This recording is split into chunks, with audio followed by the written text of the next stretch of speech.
योगी का सरकार का भी मोहर लगा, क्योंकि इस पर एक्शन कहाँ लिया गया? कुछ नहीं एक्शन लिया गया। चार्जशीट क्यों नहीं लगा? गले में इसलिए टारे हैं कि भगवान मानते हैं इनको, तभी इन्हीं को, सरकार को, दोनों सरकार को हम भगवान मानते हैं। बाकी न्याय नहीं है। एक लड़की का अपराधी नहीं थे ना, आज का हमारे लड़की हुआ, कल का किसी का हो जाएगा ना। नाबालिग को, लड़की को इंसाफ क्यों नहीं मिला? लड़कियों के ऊपर कार्रवाई हो गया है।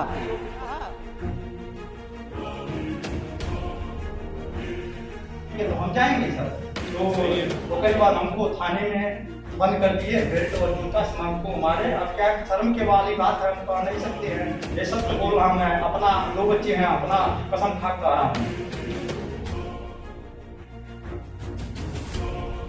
जब केंद्र और यूपी में बीजेपी की सरकार हो और बीजेपी का कार्यकर्ता पुलिसिया उत्पीड़न का शिकार हो जाए और पिछले 3 महीने से अधिकारियों के चक्कर लगा लगा कर न्याय की भीख मांग रहा हो, फिर भी उसकी सुनने वाला कोई ना हो, तो जरा सोचिए कि आम जनता की हालत क्या होगी। मामला यूपी के संत कबीरनगर जिले का है, जहां सुभाष चौहान नाम का एक व्यक्ति डीएम कार्यालय पहुंचकर जिलाधिकारी दिव्या मित्तल से न्याय की गुहार लगाई है कि सरकार गांव के दबंगों ने घर में घुसकर हंगामा किया, मारपीट की, और जब पुलिस के पास न्याय मांगने पहुंचा तो उल्टा पुलिस ने उसके परिवार के साथ वो सुलूक किया जिसे कहने में भी शर्म आती है। सबसे पहले डीएम के सामने फरियाद लगाते सुभाष चौहान नाम के शख्स को देखिए और सुनिए कि इसके अंदर कितनी पीड़ा है। डीएम से कह रहा है कि सरकार, पुलिस वालों ने उसकी मासूम बेटी जो 4th क्लास में पढ़ती है, उसका शांति भंग में चालान कर दिया और न्याय मांगने पर पुलिस ने उसे थाने के अंदर जूतों से मारा। तो हम गए थे, आप थाना दिवस था, इसलिए हम कहे दरखास्त देंगे। पुलिस हमको, पुलिस ने पकड़ के ऊपर कहे बड़े साहब बोला है, हम दरखास्त देंगे तो हम जाएंगे सर। तो कई बार हमको थाने में बंद कर दिए, बेल्ट और जूता से हमको मारे। अब क्या शर्म के वाली बात है, हम कह नहीं सकते हैं। ये सब तो बोल रहा हूँ मैं, अपना 2 बच्चे हैं, अपना कसम खा कर रहा हूँ।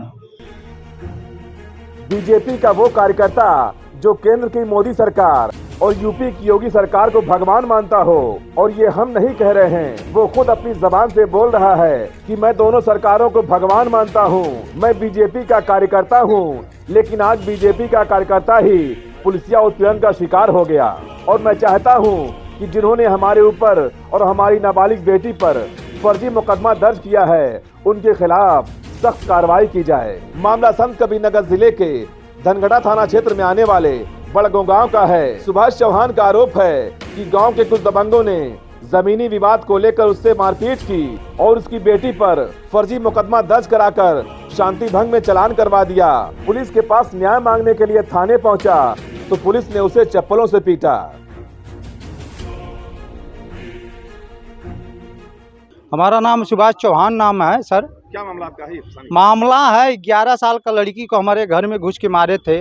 उसमें कई लोग फ़ोन भी किए हैं, क्यों दरखास्त देते हैं, धमकी भी दिया जाता है मोबाइल नंबर से, और मोबाइल नंबर से देखते हैं कि एक ही गांव का मामला है। सब मैंने डिटेल निकलवा दिया हूँ, 2500 दरखास्त से ऊपर गया है। ये इतना इंसाफी हो रहा है, गलत हो रहा है, ये बताइए, होना नहीं चाहिए ना। हाँ, लड़की को चालान कर दिए, बताइए 11 साल का, क्यों कार्रवाई किए हैं? इन लोग के खिलाफ क्यों कार्रवाई नहीं हुआ? हाँ, किस क्लास पढ़ती है? 4 में, कक्षा 4 में पढ़ती हैं, वैसे स्कूल में पढ़ती हैं। जांच भी किया जाता है, जांच में रिपोर्ट फर्जी लगाया जाता है। योगी का सरकार का भी मोहर लगा, क्योंकि इस पर एक्शन कहाँ लिया गया? कुछ नहीं एक्शन लिया गया। चार्जशीट क्यों नहीं लगा? गले में क्या टांगे आप?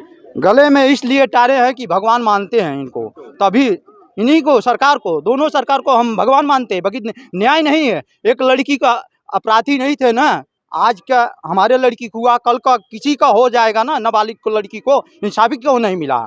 लड़कियों के ऊपर कार्रवाई हो गया है। बीजेपी सरकार में बीजेपी कार्यकर्ता पर कार्रवाई हो रही है। हाँ, गलत हो रहा है, सरासर गलत हुआ एकदम। इंसाफ ही मिलना चाहिए।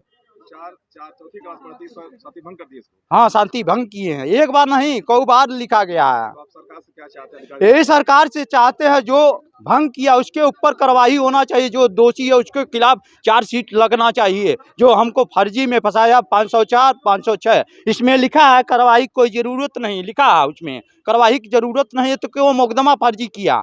जांच करके। बड़गो टोला चकिया का मामला है, इसमें कई लोग गुंडा है, हमारे रास्ते में तब जाता हूँ, घेरते हैं, मारते हैं भी। हमारा सुभाष चौहान नाम है। वही मामले को गंभीरता से देखते हुए डीएम दिव्या मित्तल ने एसपी डॉक्टर कौस्तुभ से फोन पर बात की। फिर क्या था, एसपी डॉक्टर कौस्तुभ ने पीड़ित की फरियाद सुनी और पीड़ित सुभाष चौहान को न्याय दिलाने का भरोसा दिलाया और पूरे मामले पर जांच कराकर कार्रवाई की बात भी कही है।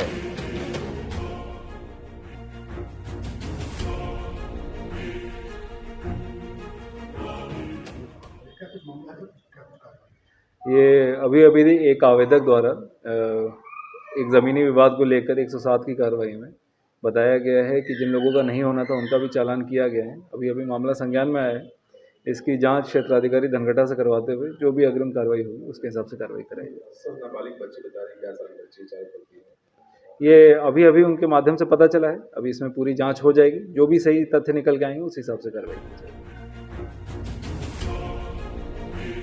लेकिन सवाल खड़ा होता है कि जब केंद्र और यूपी में बीजेपी की सरकार हो और एक बीजेपी का कार्यकर्ता जो दोनों सरकारों को भगवान मानता हो, वो कार्यकर्ता पिछले 3 महीने से जिम्मेदारों की चौखट पर न्याय की गुहार लगा रहा हो, लेकिन सुनने वाला कोई नहीं, तो जरा सोचिए आम जनता की हालत क्या होगी।